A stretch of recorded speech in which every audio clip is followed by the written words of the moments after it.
নমস্কার বন্ধুরা, ঈশ্বর ভক্তি চ্যানেলে আপনাদের সকলকে স্বাগত জানাই। বন্ধুরা, আজ রাতে ঘুমানোর আগে মনে মনে 11 বার বলুন এই কথা, আর রাতের মধ্যেই দেখুন চমৎকার।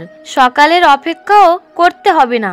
ঈশ্বরের আশীর্বাদে আপনার সব ইচ্ছা পূরণ হবে। বন্ধুরা, ঘুমানোর আগে মন থেকে সমস্ত নেতিবাচক চিন্তাভাবনা দূর করে মন শান্ত করে শুয়ে পড়ুন। এরপর আপনার যা সমস্যা, সে আর্থিক সমস্যা হোক, সাংসারিক সমস্যা হোক বা আপনার কোনো ইচ্ছার কথা মন থেকে 11 বার ভগবানকে বলুন। 11 বার মনের ইচ্ছা বলার পর যেভাবে অনেক মানুষ ভগবানের নাম জপ করতে করতে ঘুমায়, অনেকে আবার ভগবানের নাম জপ না করে ঘুমিয়ে যায়। কিন্তু আপনাকে ভগবানের নাম জপ করতে হবে। আপনি যে দেবদেবীর ভক্ত, সেই দেবদেবীর নাম জপ করতে করতে ঘুমিয়ে যান। 5 মিনিট হোক বা 10 মিনিট নাম জপ করতে করতে ঘুম এলে ঘুমিয়ে যান। এবার জেনে নেওয়া যাক এতে কি হবে। বাগেশ্বর ধাম সরকার পণ্ডিত ধীরেন্দ্রকৃষ্ণ শাস্ত্রীজি বলেছেন, পরমাত্মা আমাদের ভিতরেই আছে। সব কিছুই আপনার ভিতরেই আছে, বাইরে কোথাও খুঁজতে যাওয়ার কোনো দরকার নেই।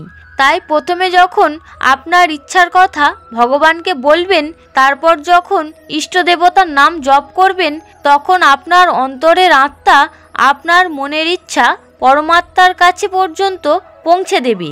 কারণ নাম জপ করতে করতে ঘুমিয়ে গেলেও আপনার মন সারা রাত নাম জপ করতে থাকবে।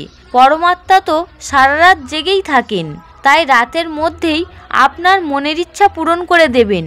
বা রাতে ঈশ্বর আপনার স্বপ্নে এসে আপনার ইচ্ছা পূরণ হওয়ার সংকেত দেবেন।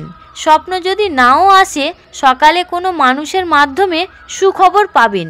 বা সকালে ঘুম থেকে উঠতেই আপনার মন থেকে আওয়াজ আসবেই। বন্ধুরা, 99% মানুষরা সেই দিনেই ফল পাবেন। যদি কেউ ফল না পান, নিরাশ হবেন না। আপনি নিয়ম করে নিন, প্রতিদিন 11 বার আপনার মনের ইচ্ছার কথা ভগবানকে জানাবেন। তারপর প্রভুর নাম জপ করতে করতে ঘুমিয়ে যাবেন। এর ফলে আপনি আপনার জীবনে যে চমৎকার দেখতে পাবেন, তাতে আপনার জীবন বদলে যাবে। তো বন্ধুরা, আপনি প্রতিদিন এই উপায় অবশ্যই করবেন, নিশ্চিত ফল পাবেন। কেননা ভগবানের নাম জপ কখনো ব্যর্থ যায় না।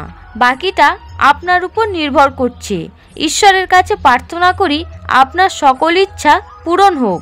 বন্ধুরা, ভিডিওটি যদি ভালো লাগে তাহলে অবশ্যই একটি লাইক করবেন, এবং আপনারা যারা এই চ্যানেলে নতুন তারা অবশ্যই চ্যানেলটি সাবস্ক্রাইব করুন এবং বেল বাটনে প্রেস করুন এই রকম আরও অনেক নতুন ভিডিওর নোটিফিকেশন পেতে। এবং কমেন্টে অবশ্যই লিখবেন জয় শ্রীরাম, জয় হনুমান, জয় বাগেশ্বর ধাম সরকার। দেখা হবে পরবর্তী ভিডিওতে। ততক্ষণ আপনারা ভালো থাকুন, সুস্থ থাকুন। হরে কৃষ্ণ।